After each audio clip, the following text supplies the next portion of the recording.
सूर्य संस्कृति में मकर संक्रांति का पर्व ब्रह्म, विष्णु, महेश, गणेश, आद्य शक्ति और सूर्य की आराधना एवं उपासना का व्रत माना जाता है, जो तन मन आत्मा को शक्ति प्रदान करता है।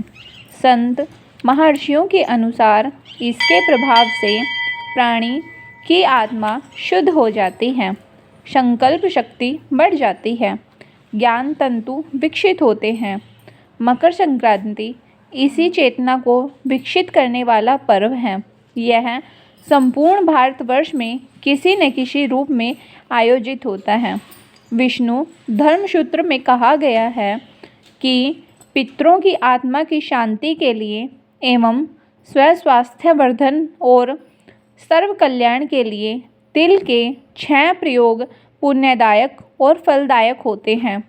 तिल जल से स्नान करना, तिल दान करना, तिल से बना भोजन करना, जल में तिल अर्पण करना, तिल से आहुति देना, तिल का उपटन लगाना। सूर्य के उत्तरायण होने के बाद से देवों की ब्रह्म मुहूर्त उपासना का पुण्यकाल प्रारंभ हो जाता है।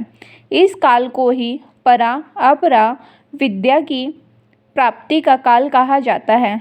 इसे साधना की सिद्धि काल भी कहा जाता है।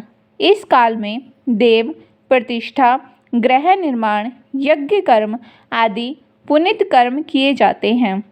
मकर संक्रांति के एक दिन पूर्व से ही व्रत उपवास में रहकर योग्य पात्रों को दान देना चाहिए।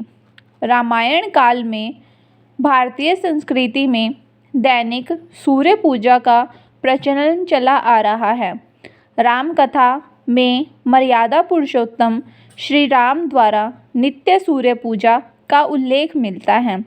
राजा भगीरथ सूर्यवंशी थे, जिन्होंने भगीरथ तप साधना के परिणाम स्वरूप पापनाशिनी गंगा को पृथ्वी पर लाकर अपने पूर्वजों को मोक्ष प्रदान करवाया था। राजा भगीरथ ने अपने पूर्वजों को गंगाजल, अक्षत, तिल से श्राद्ध तर्पण किया था। तब से मकर संक्रांति स्नान और मकर संक्रांति श्राद्ध तर्पण की प्रथा आज तक प्रचलित है। कपिल मुनि के आश्रम पर जिस दिन मातु गंगे का पदार्पण हुआ, वह मकर संक्रांति का दिन था। पावन गंगा जल के स्पर्श मात्र से राजा भगीरथ के पूर्वजों को स्वर्ग की प्राप्ति हुई थी।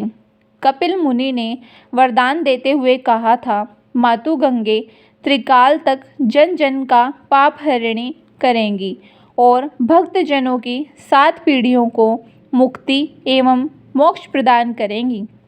गंगा जल का स्पर्श, पान, स्नान और दर्शन सभी पुण्यदायक फल प्रदान करेंगी। महाभारत में पितामह भीष्म ने सूर्य के उत्तरायण होने पर ही स्वेच्छा से शरीर का परित्याग किया था। उनका श्राद्ध संस्कार भी सूर्य के उत्तरायण गति से हुआ था। फलतः आज तक पितरों की प्रसन्नता के लिए तिल, अर्घ्य और जल तर्पण की प्रथा मकर संक्रांति के अवसर पर प्रचलित है। सूर्य की 7वीं किरण भारतवर्ष में आध्यात्मिक उन्नति की प्रेरणा देने वाली है। 7वीं किरण का प्रभाव भारतवर्ष में गंगा, जमुना के मध्य अधिक समय तक रहता है।